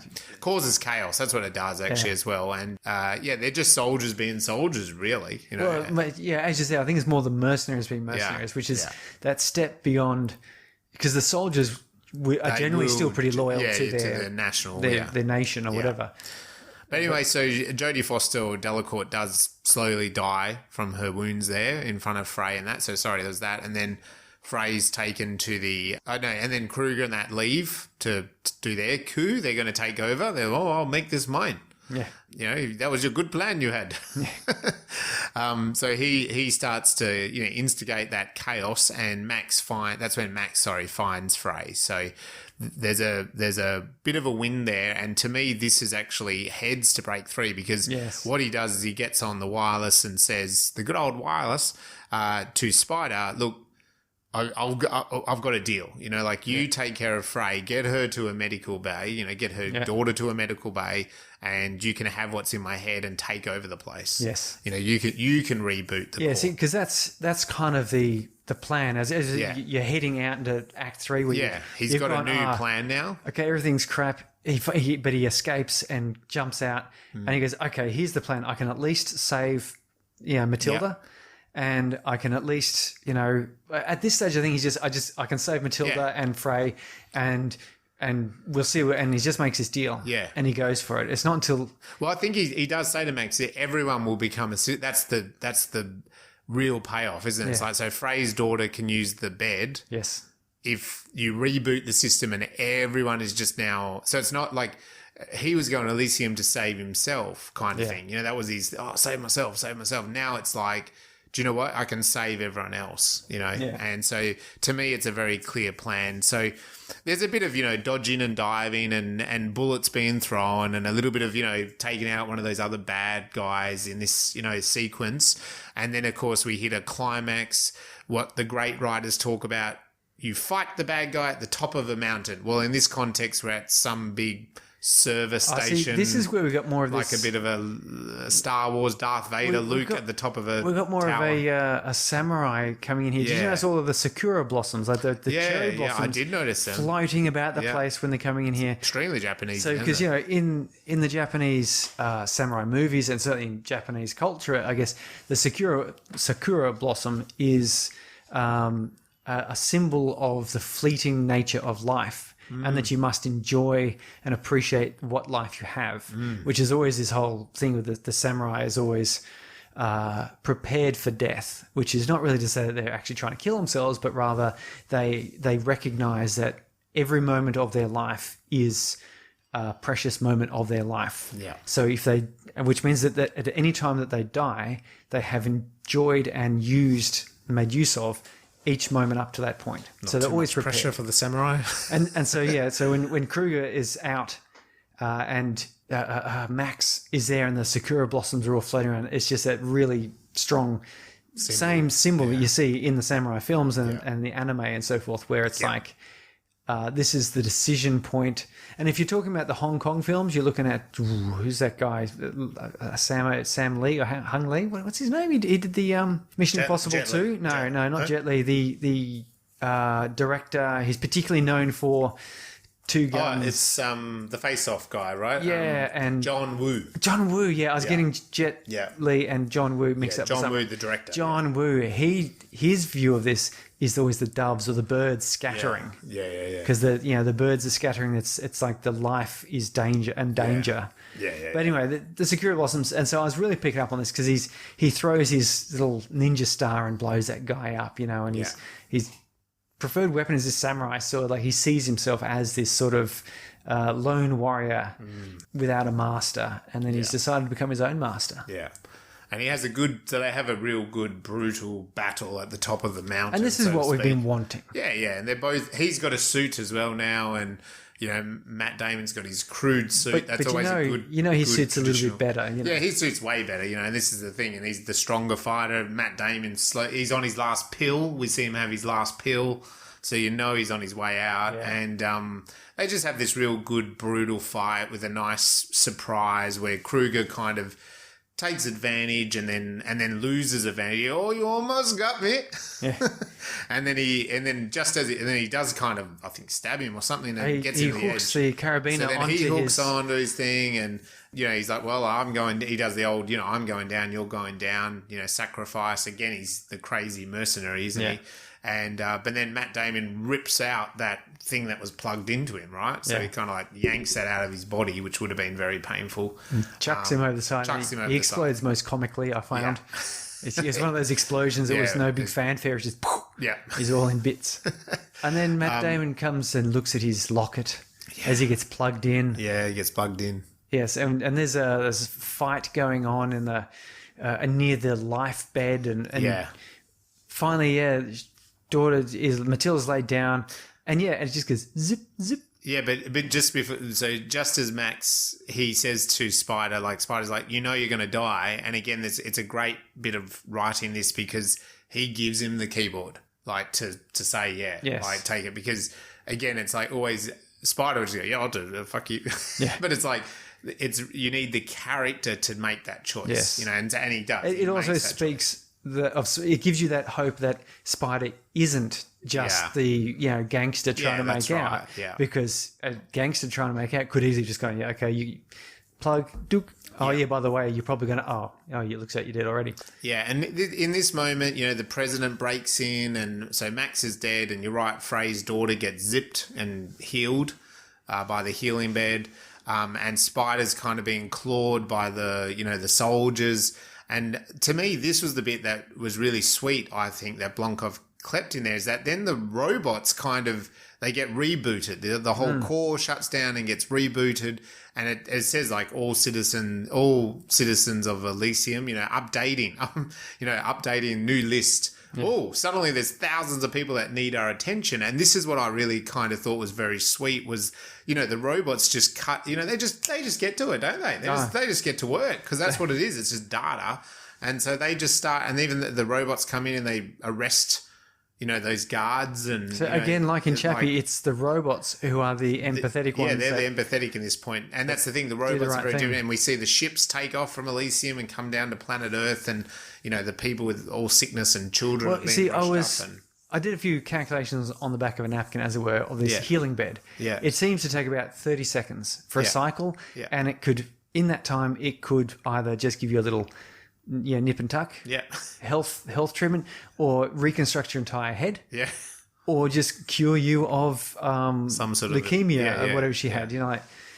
30 seconds. So it worked out you could treat, with just one bed alone, you could treat 2,000 people a week. Yeah, right. Like, you just have that in a hospital. Yeah, that's all you would need in that hospital. 2,000 people a week, zips out. Yeah. And so that'd be one. And we see that there's a stack of them with the robots. So that's like, I don't know, a couple 100,000 a year. People. Yeah. Easy. If you just took down 10, 20 beds, a few months' time, like in a couple of years' time, you could have basically healed everyone. Yeah. And then the bookend here is it's a repeat of the start. We go back to Max as a little boy with the nun, and he's looking at the planet. Yeah. And it's a reminder of us, and we see Frey, I think, is she running or something and jogging? Like, things are a little bit better, aren't they? Things are a lot better. Yeah. At least for her. And it takes us back to, like, things are better compared to... It's almost like the dream is fulfilled at the end sort of idea. That's the bookend. Okay, so that's our main plugins. Lots of style from Neill Blomkamp that I could see throughout. Great camera shots, interesting movement, some really interesting acting, and chock-a-block full of sci-fi elements. And that use of robots to both dehumanize the bureaucracy, but also then at the end, that change, which is to say the robots are also the primary change helper, of the good side of humanity. You just program them to be good. They just say, be good now. Yeah. And they go, oh, okay. Yeah, we're good. Not a problem. So that brings us to the end. So what about the ladder? Now, I think last episode, I did this a little bit different with Chappie, but then after I watched this today, I want to kind of flip around my order a little bit, and I want people to have a look at these three films in a row. Look, I had the same, and that's why I suggested we do Elysium next. Yeah. Because I haven't watched Chappie close enough to District 9. District 9 did about a year ago or something. Yeah. But that's pretty close. Yeah, it's close enough. That I saw some of these elements that were the same, and I thought, it'd be really interesting to see Elysium. Yeah. And so we can actually sort of do a bit of a pickup of a director's style and the themes they like to explore, the themes that seem to give them passion. That's right. He likes his robots, and he likes his the fact that robots are neither good nor evil. How they're programmed, but also that empathy, the fact that if you just are able to consider other people's positions for a bit, maybe you can get on better with people. That's right. And I mean, his films are, that theme in his film is obviously what he wants to develop is about those classes and racism, but being put into that sci-fi element. So that would be a cracker of a night, I reckon, if you watch District 9, Elysium and Chappie. The Blomkamp Yeah, marathon. the Blomkamp marathon. Do it with a friend, or do it on your own on a Friday night or Saturday night, whatever. Sit down, binge on it, and really notice what a filmmaker does, because you will see a real style through those films. So check it out and let us know whether you agree or whether you'd rather mix it up on your ladder. Okay, this film, as I mentioned, had lots of science fiction elements. So what about a science element? Whoa! Actually, we've sort of covered a few of these elements. We've done exoskeletons. I haven't done exploding ninja throwing stars. And how face reconstruction, surgery instantly done. Yeah. Geez, I have to say, if I had one of those healing beds, it'd be every morning you'd wake up, you go, ugh, you go lie in that, ba-ding, ready for work. That's better than a cup of coffee. Oh, it would be. Totally. Every morning. Yeah. Yeah, it'd be fantastic. Okay, so no, it was the space station because a bit 2001-ish. Yeah. Even the shuttle leaving at the start, it had that same sort of thing. And you notice the similarity here is this spoke and wheel arrangement. Yeah. And so I was thinking, where does that come from? And what's the benefits of it? And why would you choose that? Yeah. And you can immediately think of a couple benefits. By having it as a ring, it's a nice, easy shape to, have strong. If you have square, you've got corners, and corners are weak. Rings, nice and strong out in space. But the most interesting thing I thought about this was, I'm going to ask, and the audience can do this, you can press pause before I tell the answer. When do you think a rotating ring space station was first proposed? What sort of year? 1952. False. Oh. You'd be wrong. 1903. Oh, wow. This is before World War One. This is before aeroplanes were really doing much. Okay, so it's. I think it's an interesting story. It was a fellow Russian guy. This is back when the Russians were really kicking many scientific goals, and before the World War One and World War Two, there was a bit of a revolution thing. I don't know if anyone's heard about that, the whole communist Russia. But back then, there's this guy, Konstantin Tsiolkovsky. Right. And he was this almost a reclusive scientist, if you like. He was like about 200 kilometers out from Moscow, which in my mind in 1903, that basically means you're in the woods. Mm-hmm. Russians out there listening, probably in a few years' time when the internet's turned back on. But if you could correct me, 200 kilometers out of Moscow, I'm going to assume is pretty rural. Much like 200 kilometers out of any Australian city is pretty rural. Yep. He was interesting because he put forward papers to the Russian community of scientists was about gas laws and how to look at gases, which was it's pretty good. Except that had been sort of actually released and discussed about 50 years prior or 25 years prior, and he wasn't original on that. Although he developed that himself without reference to these other things. So he was actually kind of a pretty clever guy. And he got really interested in how we can move, transportation. And, he was looking at these aeroplanes and aerodynamics. He was, getting, I think he was the first one to build a wind tunnel to start studying the aerodynamic shapes of spheres and cylinders and so forth. And he came up with a little model for a metal-hulled dirigible, like a blimp.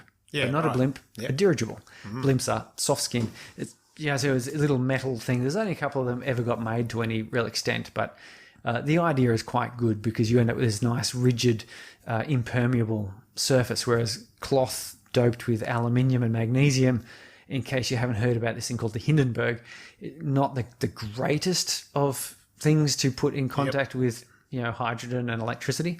It's cool. But yeah, so he was really into this, and he wanted to know about how you might live in space, because he's looking at different places. You're flying in a balloon. Oh, that's cool. What about in space? And so he came with this idea. Well, you'd have to have like a rotating wheel, and live on the inside, because that would give you gravity. But then there was to take this further. We had another fellow. He was a an ethnically Slovenian Austro-Hungarian officer. I'm not sure how that exactly goes together. Geopolitics and so forth in that area were kind of a little bit shaky at the time. Right. I think the area has had a few country and place name changes, but Herman Potočnik. Ooh. And correct me if my pronunciation on that, but Don't mind that name. or Herman. He actually had this book called, and let me just read it because it's foreign sounding. Problem der Befahrung des Weltraums. Don't know why you have to put the accent on top of the problem of space travel. So he was really interested in the problem of space travel. Right. So, and remember, this is not yet in the 50s, where we're still 100 years rockets or hadn't 120 even years. been done much with here. So he's looking at the space travel. One of the problems he said was there's no gravity up there, or very little gravity, and it's you've got to carry so much. How do you launch missions to future places? And so he said, well, here's this idea. We can make a ring, like old Tchaikovsky has said. Yeah. And he put forward a 30-meter diameter sort of ring. So not huge. Yeah. More like 2001 Space Odyssey, when they're heading off to Jupiter, that sort of size, like a fairly noticeable curvature, and would only be for a few astronauts to get about in. Yeah. So we move on to the 50s then. There's a villain named Werner von Braun. Don't know if you've ever heard of him. He was a Nazi SS. He sort of worked on the V2 rockets that killed many, many people and caused much horror.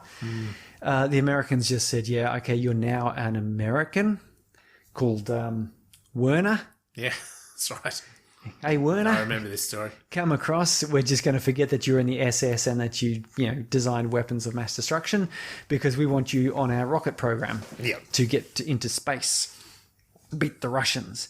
And he and Willy Ley, who was another German, not so notorious, came across, and they started working, and they put forward a 76-meter diameter wheel, which would spin at 3 revolutions per minute, which gives you about 1/3 Earth gravity. Right. And they would use this then as a launching point for future missions. So the idea was that they would, before they get to the moon, because they haven't got to the moon yet, they'd have this thing up there, and that would be like a staging point and a permanent station. And because it's got that gravity, you have a bit of normality there. Yeah. Yep. So that was nice. 1959, NASA was kind of interested in this sort of thing. They're going, for our Mercury program to get people in space, we should probably put some sort of space station up there. The Russians beat them to it. And so they went, okay, don't worry about that. Do anything you can to get anyone in space doing anything at all. Because obviously space stations are very difficult to get into space, as we know. And we know that, and they ended up going to the moon without a space station, without a staging program, because it was a space race. They were trying to get there first. They really had to demonstrate that the United States was doing the right things and that Russia was not. Yes. It seems a bit strange, but I guess it was important at the time. I'm not old enough to understand the importance of it. I can imagine it, but I don't really understand it. In 1975, NASA had a bit of a powwow at Stanford University. And they sort of wanted to, amongst the many things they discussed, one of them was this idea of a permanent settlement in space. Not just a little staging point, but a settlement, like a city. 10,000 people, 100,000 people, that sort of size thing.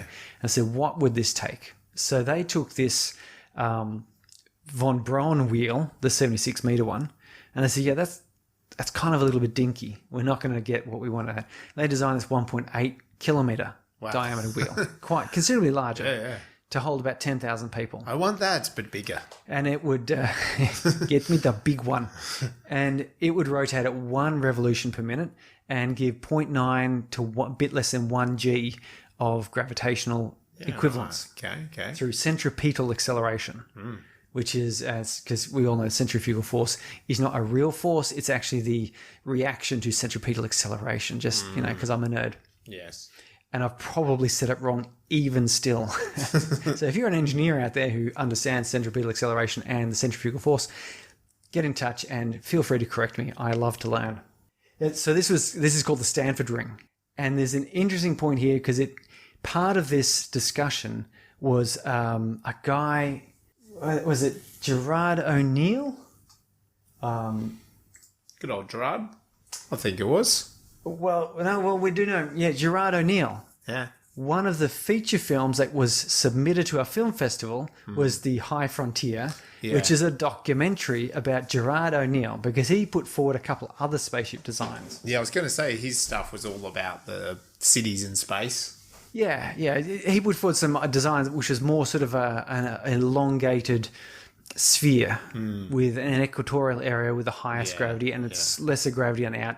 Yeah, it's pretty good. Yeah. Awesome idea. You know, maybe we'll discuss this documentary in greater depth at another time. I think so. But looking at this wheel, because that's what we had in Elysium, and the wheel idea, the Stanford wheel as it's called, it had a covered section, whereas Elysium was about 40 kilometers across and was uncovered. Yeah. And the Stanford wheel was going to use mirrors to get sunlight in, and it would have a mixture of suburban and agricultural things. So, yeah, it would be a full thing. And they reckon it would be about 10 million tons, which brings us to the point of, can we create something like this? Yeah, it's a good question. The Stanford wheel, I don't know, like the Von Braun wheel, 76 meters. Yes. Yeah. Absolutely. Feels achievable. Incredibly, I mean, the International Space Station is kind of in the livable area. I think from memory has been about up to 40 odd meters. I think if you include other bits and like aerials and so forth, it gets to about 70. Yeah. I seem to think 70 meters, somewhere in that region, but that's like aerials and tethers and, not really livable stuff. So we could definitely do it, and I say that the couple of problems, of course, would be to get 10 million tons up of the Stanford wheel. We could do it. The technology and materials essentially exist. Yep. But the expense of shifting 10 million tons into orbit is, I don't know there's any nation or combination of nations that would have the budget to do that because the payoff is not very great. Okay, now you've got this massive space station that 10,000 people can live on permanently. That's kind of cool, I guess, but wouldn't it just be cheaper just to take all that money and pick 10,000 of the poorest people and just give it to them? Yeah. Because honestly, you'd probably get, turn into scholarships, science scholarships and engineering scholarships. You'd get far more benefit out of that than you would out of this space station thing. Sure. But there was plans to put a small rotating section on the International Space Station. And that was called Nautilus X. That's the one. Nautilus X. So the idea was in the 2010s, NASA was going, well, this science fiction theory of a rotating gravitational wheel, it should work, but we've never had the opportunity to actually do it. So let's do it. Let's add a module to the ISS, which would be like a sleeping quarters, which had gravity, because it makes it so much easier for people to sleep when they've got gravity. Like they don't have heart problems. They're not going to float away. Yeah. All manner of things are solved by having a bit of gravity there. They could eat their meals sitting on their beds, so that they're not getting crap all through the space station. Yeah. So they sort of looked at it and they thought, it'd be kind of cool. The interesting thing was there was a conscious decision, and they went, given our budgets, we actually want microgravity because we find there's more experiments and more benefit from having a microgravity environment to do all our experiments. We kind of want to know what happens to people long term in zero gravity. Yeah. Microgravity. So again, it was one of these, the expense of doing it versus what's going to be learned from it was just not there. I mean, I think maybe in time, if we were going to genuinely try to get a base on the moon, it would sort of, I feel it would make sense to have a staging that was more practical, less experimental. Like it's got enough gravity. I don't know. You don't necessarily need 1G. No. Maybe 0.6. It's got enough gravity that people can walk around and use tools and work without the clumsiness. That's for sure. But, trying to pressurize a thing like that, the amount of materials, not so much. But in Elysium, they would have had to get probably asteroids in. I think we spoke about asteroids We did. A while back, and there's like a great big iron one, which basically has enough wealth to equal everything that's been produced in the world already. Yeah. And that's like that Don't Look Up movie we looked at, which was, that's what they got greedy about, this asteroid coming that would be $400 trillion worth of raw materials. And maybe Elysium, they got a hold of something like that with their robots, and the robots brought it back, and then they were able to construct something. Yeah. I don't know if a 40-kilometer thing would be strong enough, like you'd be able to make material strong enough to hold together. Yeah. But they clearly had some pretty magical science Advanced fiction. tech, yeah. So there you go. So that's it. So the spinning wheel thing, 1903, by a Russian recluse who was just quite clever. Yeah. Let's face it, a very inquisitive mind. He looked into hovercrafts, blimps, aeroplanes, aerodynamics. Yeah, it was his jam. And then there's Potočnik, who was the Austro-Hungarian fellow. Yeah. He's sort of known as one of the. It was his work that was the basis for a lot of. So he built it off all of the aeronautics of Tchaikovsky, and our rocketry comes from Potočnik. Yeah, right. So, and then of course the Western world stole all of the Nazis and Continued that work. beat to modern the world into space, So there you go. Sometimes my number one takeaway from World War II is sometimes you steal Nazis. Yeah, all right. Very interesting idea of the circular Elysium space station.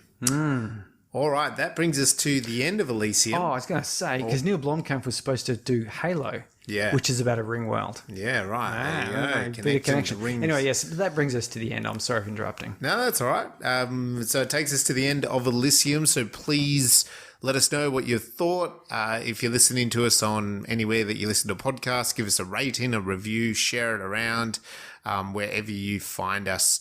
Also, hit us up on our socials and on our website. So we are on Instagram, TikTok, Facebook, Instagram. Did I say Instagram?